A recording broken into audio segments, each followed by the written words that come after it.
Good morning student. Class 11 physics में हम आज से नया चैप्टर उपग्रहों की गति पढ़ेंगे। उपग्रहों की गति में पहला टॉपिक है हमारा प्लान वेग।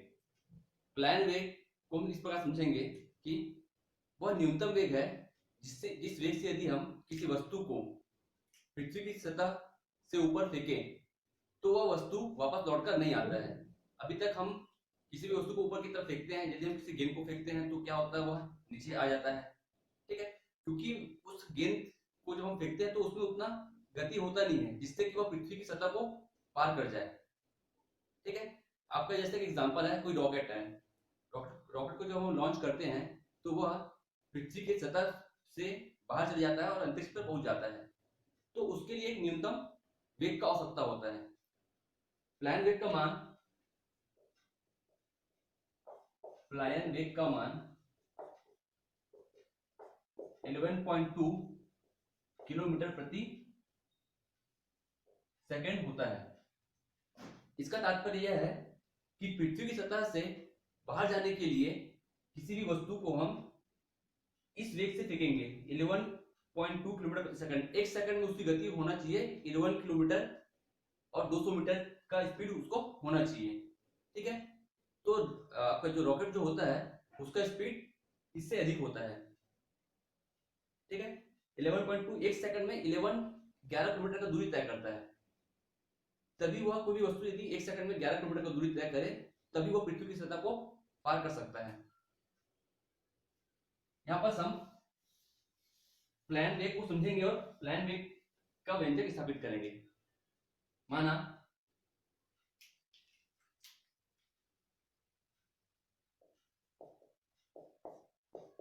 m पृथ्वी का द्रव्यमान है, r पृथ्वी की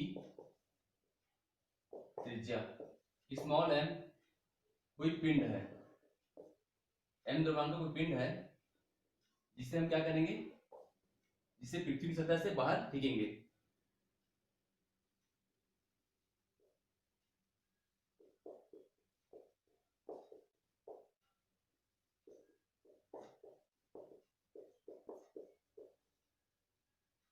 ओके, यहां पर हमको भी किसी वस्तु को फेंकने के लिए, पृथ्वी की सतह से बाहर फेंकने के लिए गुरुत्वाकर्षण बल के विरुद्ध कार्य करना पड़ेगा।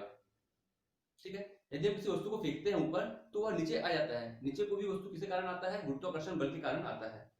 तो हमको गुरुत्वाकर्षण बल के विरुद्ध कार्य करना पड़ता है और यही कार्य जो है आपका स्थितिज ऊर्जा में वृद्धि के बराबर होता है। तो पृथ्वी की सतह से m द्रव्यमान की किसी वस्तु को बाहर फेंकने के लिए गुरुत्वाकर्षण बल के विरुद्ध कार्य करना पड़ता है और यही कार्य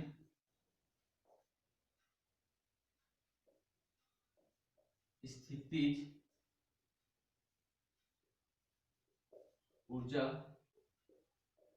में वृद्धि के रूप में होता है। जैसे कि एग्जांपल हम समझे, यह पृथ्वी है, इसका त्रिज्या r है, यह सतह पर हम खड़े हैं और किसी वस्तु को m द्रव्यमान की किसी वस्तु को फेंकेंगे। यह पृथ्वी का क्या है, गुरुत्वाकर्षण क्षेत्र है। तो हमको इससे बाहर फेंकने के लिए, इसके क्षेत्र से बाहर फेंकने के लिए, इस किसी कोई पिंड को हमको यहाँ पास लाने के लिए जिस वेग का मान रहेगा, जिस वेग से हम फेंकेंगे वही आपका प्लान वेग कहलाएगा, जिसका मान 11.2 किलोमीटर प्रति सेकंड होता है। ठीक है, तो स्थितिज ऊर्जा में वृद्धि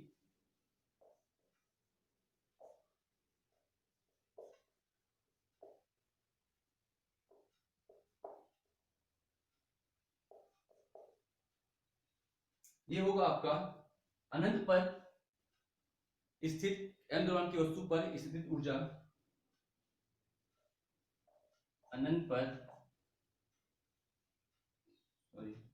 पर पिंड की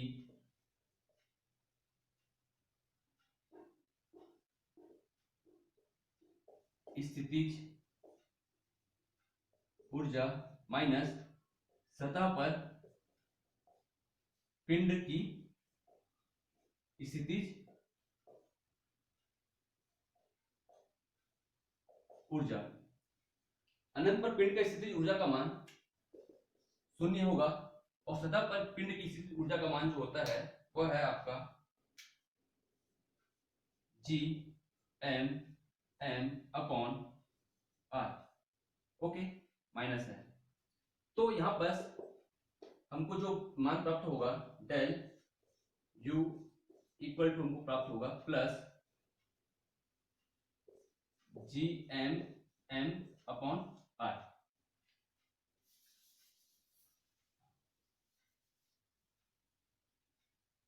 स्थितिज ऊर्जा में जब वृद्धि होता है तो वह वृद्धि उसका गतिज ऊर्जा के इक्वल होता है, प्रारंभिक गतिज ऊर्जा के इक्वल होता है, जिसे हम VE से शो करते हैं।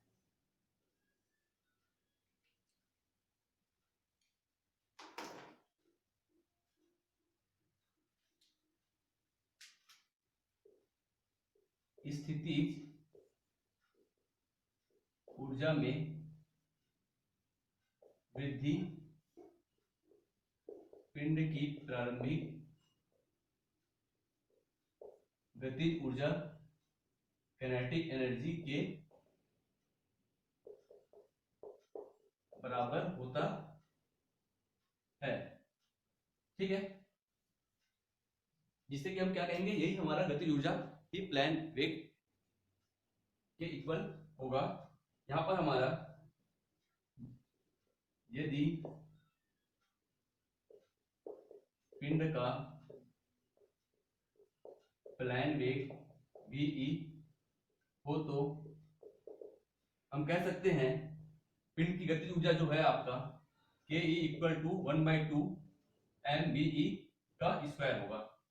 मान रख देते हैं यहाँ पर, इसके जगह हम क्या मान रखेंगे, इसका मान रखेंगे, तो हमको क्या प्राप्त होगा 1/2 mve का square equal to Gm/m/r। VE का वैल्यू हम फाइंड करेंगे, यहां पास से m, यहां पास से m कट गया, VE का स्क्वायर इक्वल टू फाइंड होगा 2 Gm/r।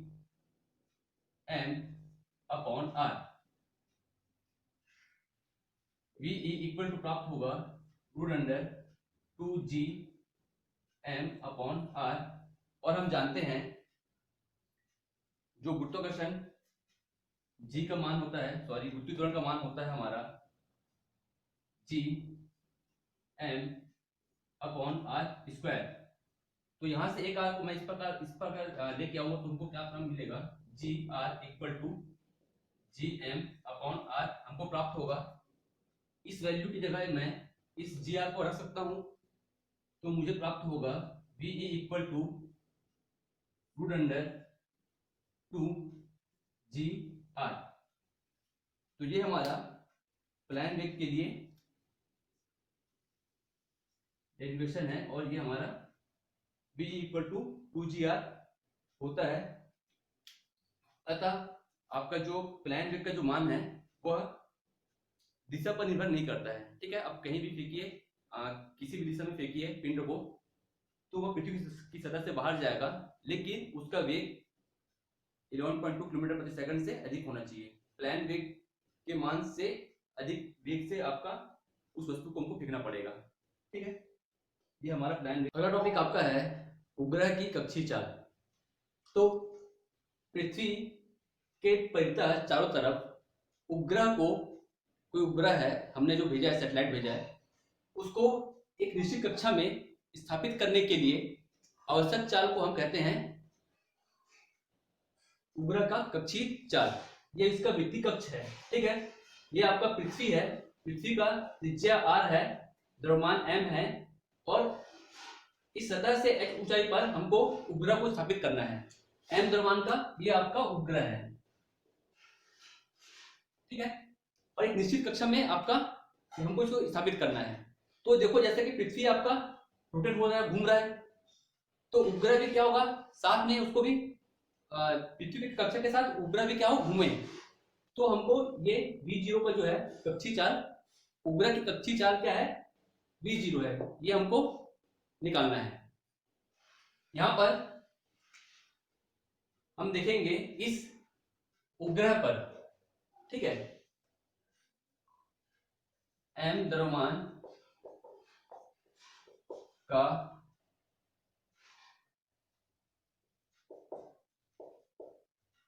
उपग्रह v0 कक्षीय चाल से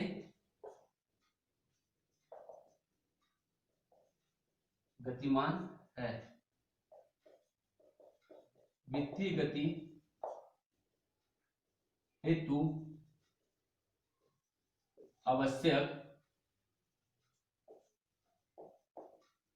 अभिकेंद्र बल क्या प्राप्त होगा हमको, m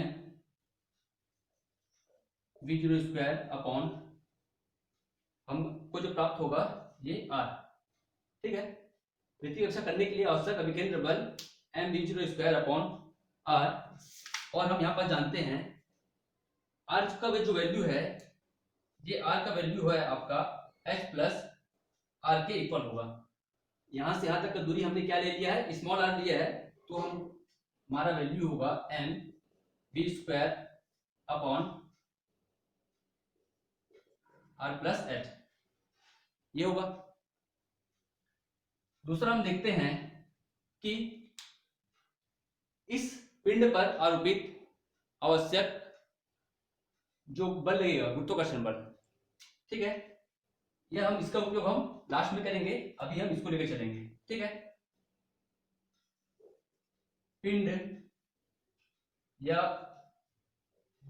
उपग्रह पर आरोपित गुरुत्वाकर्षण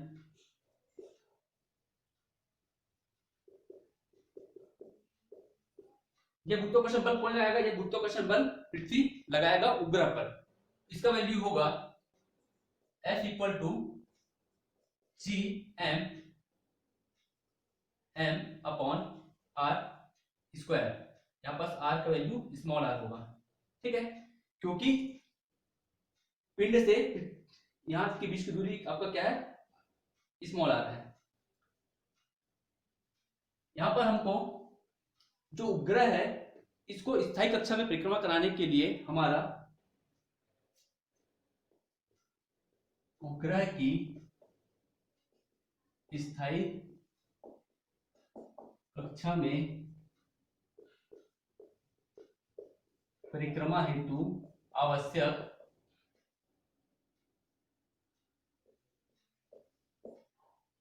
गुरुत्वाकर्षण बल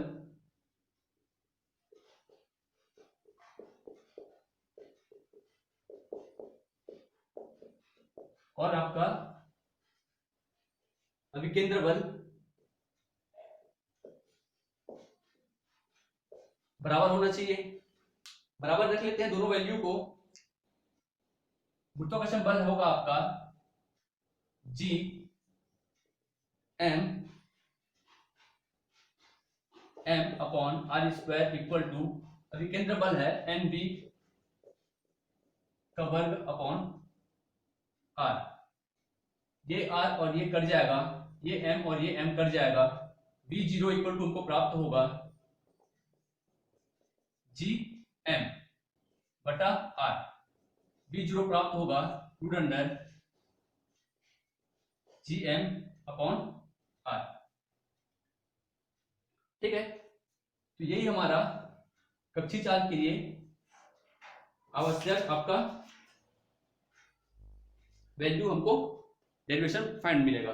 अब हम जानते हैं r इक्वल टू होता है r प्लस एच, तो ये होगा हमारा v0 equal to root under G M R plus H, ये हमारा दूसरा, इससे भी हम निकाल सकते हैं, इससे भी हम निकाल सकते हैं। अब हम जानते हैं पृथ्वी तल पर गुरुत्वीय त्वरण होता है हमारा G equal to G M upon R square. G M का वैल्यू निकाल लेंगे, जी एम इक्वल टू हमको प्राप्त होगा जी आर स्क्वायर। इसका मान हम रखेंगे ऊपर वाले समीकरण पर, तो हमको मिलेगा B zero equal to G R square upon R plus H. ठीक है, ये हमको फाइंड हुआ। यहां से हम इसको और इस प्रकार लिख सकते हैं, बी जीरो इक्वल टू इस आर स्क्वायर को मैं बाहर निकालूंगा तो मुझे प्राप्त होगा जी आर प्लस एच। यदि ये आर प्लस एच यहां पर हमको जो प्राप्त हुआ है, आर प्लस एच क्या है, आर प्लस एच आपका केंद्र से उपग्रह तक का दूरी है। यदि मैं मानूं कि आर प्लस एच सिमिलर हो लगभग आर के, इसका तात्पर्य है कि ये उपग्रह जो है इस बहुत ही पास में स्थित है। ठीक है, तब हम क्या लिख सकते हैं, तब हमारा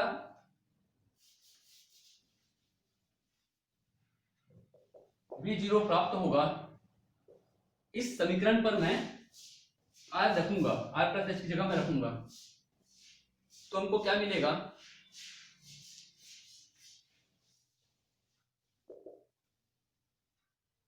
r g r। ठीक है, यदि r को मैं अंदर लेके जाऊं तो तुमको क्या मिलेगा, जी आर स्क्वायर अपॉन आर, ये r और ये r स्क्वायर कट गया तो v जीरो इक्वल टू हमको प्राप्त हुआ रूट अंडर जी आर। ये हमारा कक्षीय चाल के लिए आवश्यक, हम इससे भी इस फॉर्मूले के लिए भी कक्षीय चाल निकाल सकते हैं। ये भी हमारा एक इसका वैल्यू है कक्षीय चाल का। ठीक है, और ये हमारा ये भी एक वैल्यू है व्यंजक है। ठीक है, तो इसके लिए हम कक्षीय चाल किसी उपग्रह का फाइंड करेंगे।